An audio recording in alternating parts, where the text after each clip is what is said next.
अस्सलामुअलैकुम। आपके अपने चैनल में खुश आमदीद। आइए आज सुनते हैं एक सनसनीखेज और डरावनी कहानी।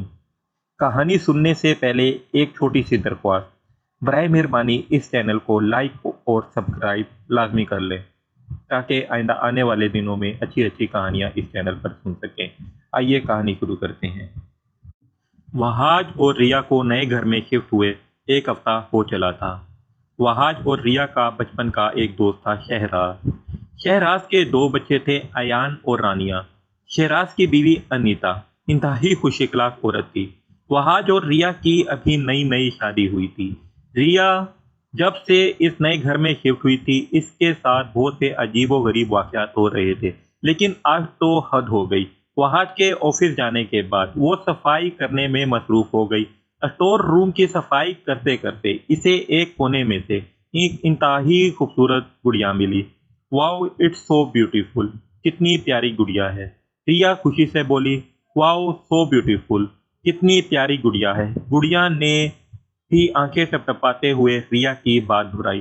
तो खूबसूरत डॉल, तुम बोलती भी हो। रिया चहकी, मगर ये क्या। गुड़िया की आंखें सुर्ख और अंगारा हो गईं। हाँ, मैं बोलती भी हूँ और मार भी देती हूँ। मार दूंगी, मैं तुम दोनों को मार दूंगी, नहीं छोड़ूंगी। मैं किसी को भी माफ नहीं करूंगी, मार दूंगी। रिया घबरा गई, गुड़िया को दूर फेंक दिया और खुद भागती हुई बाहर निकल आई। रिया डर गई, कौन है जो हमें मारना चाहता है, वो सोचने लगी। दिल अभी तक इसका जोर जोर से धड़क रहा था। इतने में गेट पर बेल हुई। रिया चूम गई। होलसेल से बाहर बाहर झांका हॉल से जब बाहर झांका तो सामने अनीता खड़ी थी। गहरे सांस लेकर इस रिया ने पहले खुद को रिलैक्स किया और गेट खोल दिया और चेहरे पर मुस्कुराहट सजा ली जैसे कुछ हुआ ही नहीं। वह आज सुबह 9 बजे ऑफिस चला जाता था। पीछे रिया अकेली होती तो कभी अनीता घर आ जाती या रिया अनीता के घर चली जाती। शाम को वहां जब वापस आया, खाना वगैरह खाया तो दोनों बेडरूम पर में चले आए। रिया ने सुबह वालिया वाकिया वहाज को बताना चाहा। वो वहाज के पास आ बैठी। वहाज, मैं तुमसे कुछ कहना है। हाँ कहो ना रिया, इसमें तमहीद बांधने की क्या जरूरत है, वो मुस्कुरा कर बोला। वो वहाज आज सुबह वो मुनासिब अल्फाज तलाश कर रही थी जब वहाज का फोन बज उठा। 1 मिनट में आया, वो कहता हुआ बाहर निकल गया। बॉस का फोन था। यार अब बोलो, क्या कह रही थी तुम। 5 मिनट बाद वो वापस आया और बोला, नहीं नहीं वहाज, कुछ नहीं, मैं तो बस ऐसे ही। रिया बात टाल कर उठ गई और अगली सुबह जब वो उठी तो वहाज सो रहा था। वहाज को जगा कर खुद वॉशरूम में चली गई। बुर्श किया और फिर साबुन लगाकर मुंह धोने लगी। जैसे ही आंखें खोलकर सामने आईने में देखा तो खौफ के मारे इसकी रंगत पीली पड़ गई। सामने आईने पर खून से लिखा था, मार दूंगी, मैं तुम दोनों को मार दूंगी, कोई भी नहीं बच पाएगा। हूबहू वही अल्फाज लिखे थे जो इस गुड़िया ने कहे थे। रिया यार जल्दी करो, मैं ब्लू शर्ट मेरी ब्लू शर्ट नहीं मिल रही। कमरे से वहाज की आवाज आई। मुंह पर उल्टे सीधे छींटे मारकर वो बाहर निकल आई। क्या हुआ वहाज। रिया की हल्की हल्दी जैसी रंगत देखकर परेशान हो गया। नहीं नहीं कुछ नहीं हुआ, रिया जल्दी से बोली और अलमारी से शर्ट निकालकर वहाज को थमा दी और खुद बाहर आ गई। ये क्या हो रहा है मेरे साथ, कौन है जो हमें मार डालेगा। वो सर पकड़ कर बैठ गई। रिया जल्दी करो, लेट हो रहा है, नाश्ता रेडी है क्या। वहाज अपनी धुन में बोलता हुआ बाहर आया। रिया को परेशान देखकर वो चिल्ला उठा। कंधे पर हाथ रखा तो रिया घबरा कर उठ खड़ी हुई। वहाज, वो मैं नाश्ता बनाने लगी हूँ। वो खौफ ज़दा सी इसकी साइड से होकर निकलने लगी। वहाज ने इसे कंधों से थामकर सामने किया और कुर्सी पर बैठा दिया। मेरी बात सुनो या रिया, क्या हुआ है तुम्हें, कौन सी बात तुम्हें परेशान कर रही है। बात के पूछने पर रिया फूट फूट कर रोने लगी। रिया बोलो ना यार, क्या हुआ है। वहाज इसके रोने से परेशान हो गया। रिया ने रोते हुए इसे कल का और आज का वाकया सुनाया। वहाज, वो हमें मार डालेगी, नहीं छोड़ेगी, वो हम दोनों को मार डालेगी। रिया फिर से रोने लग गई। रिया मैं हूं ना, और तुम रो क्यों रही हो सकता है तुम्हारा वहम हो। नहीं वहाज, ये मेरा वहम नहीं है, वो है वहाज, मेरा यकीन करो। वो रो दी। अच्छा रिया देखो, रो मत। वहाज की नरमी से इसके आंसू पहुंचे। और अगर ऐसी बात है तो रिया, मैं आज ऑफिस नहीं जाता, ओके। नहीं वहाज, तुम छुट्टी मत करो, पहले ही बहुत सी छुट्टियां कर चुके हो। रिया बोली, अरे एक छुट्टी करने में क्या हर्ज है, और वैसे भी आज देख लेता हूँ कि कौन मेरी प्यारी सी बीवी को तंग करता है। वहाज ने इसे बिलाया तो वो सर असबात में हिलाकर उठ खड़ी हुई। दिन के 12 बज रहे थे। रिया किचन में थी। वहाज सामने लाउंज में बैठा लैपटॉप पर काम कर रहा था। किचन से फारिग होकर वो अपने रूम में चली आई। अलमारी से कुछ निकालने की गर्ज से वो अलमारी की तरफ बढ़ी। मेज पर पड़े फूलों का गुलदस्ता जमीन पर गिर पड़ा। अरे ये कैसे गिर गया? रिया बड़बड़ाई और आगे बढ़कर नीचे से गुलदस्ता उठाकर मेज पर रखना चाहती थी के साथ पड़े बेड के नीचे से 2 हाथ निकले। रिया के पांव को पकड़कर जोर से खींचा। रिया के मुंह के बल जमीन पर गिर पड़ी और एक जोरदार चीख इसके मुंह से निकली। लाउंज में बैठे वहाज के कानों से इसकी चीख जब टकराई तो वो लैपटॉप सोफे पर रखकर कमरे की तरफ भागा तो सामने रिया जमीन पर बेहोश पड़ी थी। वो घबरा कर आगे आया और रिया को होश में लाने लगा। रिया को शाम के 5 बजे होश आया। वहाज इसे होश में आते देखकर इसकी तरफ बढ़ा। रिया, तुम्हें होश आ गया? तुम ठीक तो हो ना? रिया ने उठने की कोशिश की मगर उठ ना पाई। लेटे रहो रिया, मुझे बताओ तुम्हें क्या हुआ था? वहाज इसका हाथ थामकर बोला। रिया ने वहाज को सब कुछ बताया और रोने लगी। वहाज, मैंने खुद देखा, महसूस किया। वहाज, वो 2 हाथ थे। वहाज, कुछ है, प्लीज यहाँ से चलो, हम कहीं और चलते हैं। वो रोते हुए इससे लिपट गई। वहाज ने पहले तो इस वाक्य को सीरियस ना लिया था मगर अब रिया की हालत देखकर कुछ सोचने पर मजबूर हुआ। अनीता और शराज से मसले को डिस्कस किया तो उन्होंने मशवरा दिया कि कुछ दिनों की छुट्टी लेकर रिया को घुमाने ले जाए। घर में अकेली रह रहकर शायद इसका ये हाल हुआ है। अगली सुबह रिया की तबीयत पहले से काफी बेहतर थी। शाम को वहाज इसे तैयार होने का कहकर खुद लाउंज में आ बैठा। वो कपड़े चेंज करके बाल बनाने के लिए ड्रेसिंग टेबल पर आ बैठी। बाल खोलकर सामने आईने की तरफ देखा तो खौफजदा हो गई। आईने में से कोई लड़की इसके पीछे से बहुत तेजी से गुजरी थी। वो घबरा कर उठ खड़ी हुई। पीछे मुड़कर देखा तो कमरा खाली था। इतने में वहाज चला आया। क्या है यार, कितनी देर है और है? वहाज इसे देखते हुए बोला। बस वहाज, 2 मिनट में बस बाल बांध लूं। रिया चेहरे के तासुरात बदलते हुए मुस्कुराकर बोली और जल्दी जल्दी बाल बांधने लगी। वो चाहकर भी वहाज को कुछ ना बता पाई। आज वहाज कितना खुश था। वहाज खुश होते हुए बोला, मैं गाड़ी में तुम्हारा वेट कर रहा हूँ, जल्दी आना, बहुत देर हो गई है। रिया, तुम बहुत अच्छी लग रही हो। वहाज मुस्कुराकर बोला और जल्दी से बाहर निकल गया। रिया ने बाल बनाकर बैग उठाया और बाहर निकलकर कमरे के लॉक करने लगी। सब काम निपटाने के बाद वो तेज तेज सीढ़ियां उतरती हुई नीचे आ रही थी। जब सीढ़ियों पर पड़ी इस गुड़िया पर रिया का पांव आ गया और अगले ही लम्हे गुड़िया के मुंह से अजीबोगरीब आवाजें निकलने लगी। खौफ दहशत से रिया लुढ़कती हुई नीचे की तरफ गई। स्टेप नीचे जा गिरी। इसके मुंह से जोरदार चीख निकली जो बाहर गाड़ी का लाकर खोलते हुए वहाज ने अच्छी से सुनी और भागता हुआ अंदर आया। रिया पांव पकड़े जोरों शोर से रोए जा रही थी। रिया, आर यू ओके? क्या हुआ है तुम्हें? वो भागकर रिया तक पहुंचा। वहाज, वहां सीढ़ियों पर वही गुड़िया है, इसने मुझे धक्का दिया। वहाज रिया की बात सुनकर सीढ़ियों की तरफ गया। सीढ़ियां तो खाली हैं, यहाँ तो कुछ भी नहीं है। वो रिया के पास आकर बोला, नहीं वाज, मैंने खुद देखा, मेरा पाँव पड़ा और इसके ऊपर। वहाज, मुझे लगा जैसे मैंने किसी गोश्त के लोथड़े पर पाँव रख दिया हो। मैं सच कह रही हूँ वहाज, मेरा यकीन करो। वो इसका हाथ पकड़कर बलक बलक कर रो पड़ी। रिया मेरी जान, मुझे तुम पर यकीन है। अच्छा चलो उठो, अब तुम्हें इस हालत में लेकर बाहर जाने से तो रहा, चलो कमरे में चलें। वो इसे सहारा देकर बोला तो वो कराह कर रह गई। पाँव में अभी भी ठेस उठ रही थी, जैसे किसी ने पकड़कर मरोड़ दिया हो। अगले 2 दिन वहाज इसकी खिदमत में ही लगा रहा।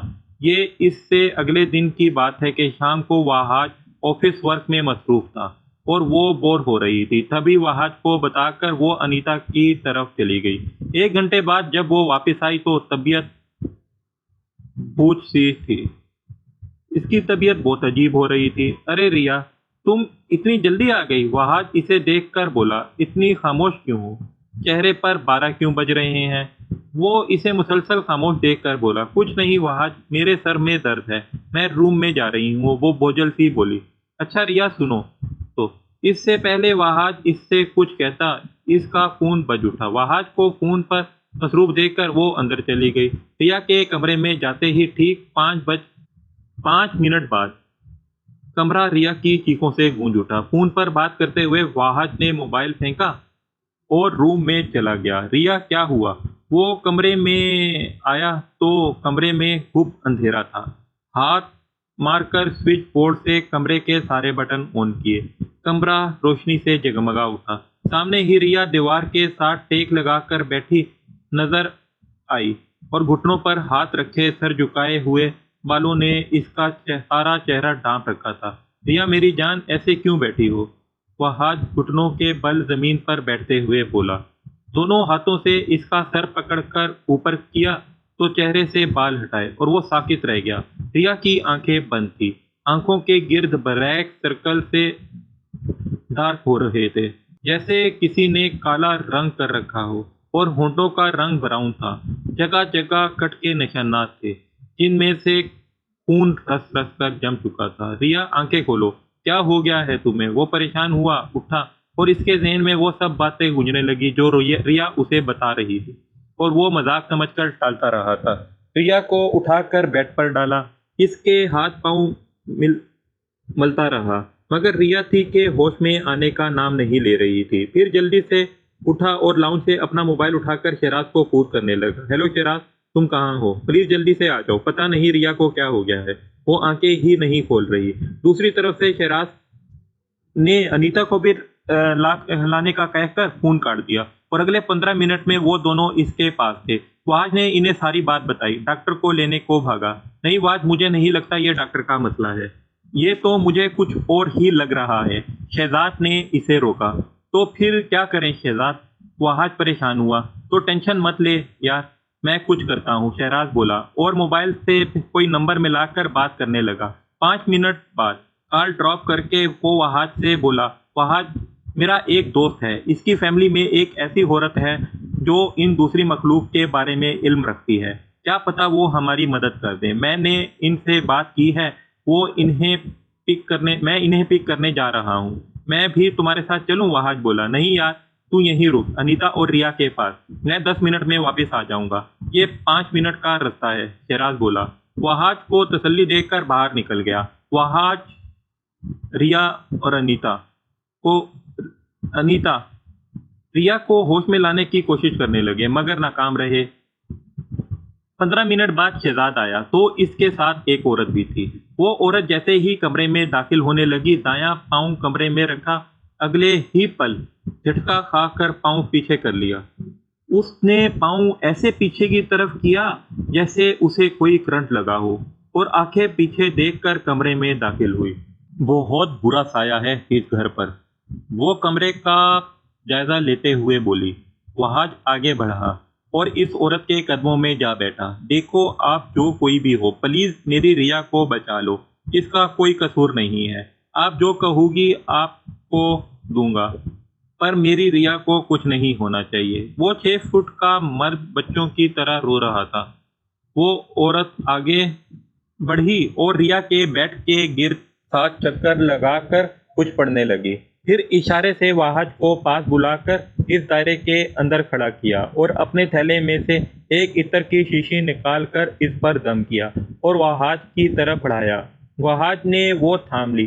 फिर एक रस्सी निकालकर वहाज को थमा दी और रिया के हाथ पांव बांधने को कहा। वहाज को बुरा तो लगा, मगर चुपचाप रिया के हाथ पांव बांधने लगा। जब बांध चुका तो इस औरत ने इत्र की शीशी रिया के नाक को लगाने को कहा। वहाज ने ढक्कन खोलकर शीशी रिया के नाक से लगा दी। रिया आहिस्ता आहिस्ता फिर तेज तेज सांस लेने लगी। इस औरत ने वहाज को रिया से दूर रहने का इशारा किया। वहाज पीछे हट गया। तेज तेज सांस लेती हुई रिया होश में आने लगी थी। तभी इसके होंठ पर शैतानी मुस्कुराहट छाने लगी। रिया ने झट से अपनी आंखें खोल दी और कहके लगाने लगी। इसकी आंखों के ढेले बिल्कुल सफेद पड़ गए। वो सब डर गए। इस लड़की के अंदर वो बुरी रूह दाखिल हो चुकी है, वो औरत बोली और अपने थैले से पानी की बोतल निकालकर दम किया और पानी को रिया पर फेंका। कहके लगाती रिया ने एकदम चीखना शुरू कर दिया। बोलो कौन हो तुम, बोलो। वो औरत रिया पर मुसलसल पानी के छींटे गिराते हुए पूछने लगी। नहीं छोड़ूंगी, मैं इस लड़की को मार दूंगी, रिया के अंदर से आवाज सुनाई दी। बोलो क्या चाहती हो तुम। इस औरत ने रिया पर दोबारा पानी फेंका। रिया जोर से चलाई, जैसे इसके अंदर वो रूह को तकलीफ हुई हो। वैसे ही मार दूंगी जैसे मुझे मारा गया। मैं इसको मार दूंगी। वो रूह चलाई। क्यों मारोगी तुम इस लड़की को, इस लड़की ने तुम्हारा क्या बिगाड़ा है, वो औरत बोली। इस घर में जितने भी आए हैं मैंने सबको मार दिया है, इन दोनों को भी मार दूंगी, वो बोली। क्या चाहती हो तुम, क्या कहानी है तुम्हारी। दोबारा पानी फेंका और पूछा। वो रूह जोर जोर से रोने लगी, जैसे बहुत सी औरतें मिलकर बैन कर रही हों। आहिस्ता आहिस्ता रोने में कमी आती गई, फिर खामोशी छा गई। थोड़ी देर बाद कमरे में इस रूह की आवाज़ गर्दिश करने लगी। मैं भी एक लड़के से प्यार करती थी। हम दोनों एक दूसरे के बहुत ही चाहते थे, मगर मेरे बाप ने मेरी शादी कहीं और तय कर दी। मैं लाख रोती चलाती रही, मगर वो ना माने। फिर मेरी शादी वाले दिन वो लड़का आया जो मुझे प्यार करता था और मुझे भगा कर ले गया। हमने शादी कर ली और हम इसी घर में आकर रहने लगे। 3 माह हम हंसी खुशी रहे और एक दिन मेरे बाप को मेरे ठिकाने का पता चल गया। वो अपने आदमियों के साथ आया और हमें मारकर हमारे घर गले में रस्सी डालकर हमें पंखे से लटका दिया, ताकि लोग समझें कि हमने खुदकुशी कर ली है। तब से मेरी रूह इस घर में भटक रही है। जो जो इस घर में आया मैंने सबको मार दिया, सबको मार दिया। फिर भी मुझे सुकून नहीं मिल रहा। अब इस लड़की की बारी है। तुम सबको भी मार दूंगी मैं। तुम लोग यहाँ क्यों आए हो, तुम सब ने खुद अपनी मौत को आवाज दी है। तुम लोगों को मार दूंगी, मैं सबको मार दूंगी। वो जोर जोर से कह के लगाने लगी। वो औरत मुंह में कुछ पड़ने लगी, हाथ में पकड़ी रस्सी हरकत में आई और कह के लगाती हुई रूह के जिस्म पर पड़ने लगी। वो चलाने लगी। तुझे जाना होगा, वापस अपने देश में जाना होगा। बोल छोड़ेगी इस लड़की को कि नहीं। वो औरत बोली, नहीं, सबको मार दूंगी। वो रूह चलाती रही और इस औरत का रस्सी वाला हाथ चलता रहा। थोड़ी देर बाद का मंजर बड़ा खौफनाक था। रिया के मुंह से काला धुआं निकलना और फजा में इंसानी शक्ल इख्तियार करने लगा। इस औरत ने अपने थैले से एक बोतल निकाली और इसका ढक्कन खोलकर तेज तेज पड़ने लगी। कमरे में किसी लड़की की चीखों की आवाजें गूंजने लगी। काला धुआं तेजी से इस बोतल में मुंतकिल होने लगा। इस औरत ने जल्दी से बोतल को ढक्कन लगा के बंद कर दिया। वहाज रिया की कराह सुनकर वहाज रिया की तरफ लपका। तुम ठीक हो ना रिया, वो बोला। रिया ने सर हिलाकर अपने ठीक होने का सबूत दिया और खामोशी से वहाज की बाहों में पनाह ले ली। वहाज ने भी किसी कीमती चीज की तरह अपने अंदर छुपा लिया। सामने खड़े शहराज और अनीता ने शुक्र का कलमा अदा किया। इस वाक़ये के 1 हफ्ते बाद वहाज रिया को लेकर दुबई चला गया और इस वाक़ये को वो दोनों भूले से भी ना याद करते हैं, क्योंकि जो टाइम वो गुजार रहे थे और बाकी ज़िंदगी जो वो गुजारने वाले थे वो बहुत खुशगवार गुजरने वाली थी।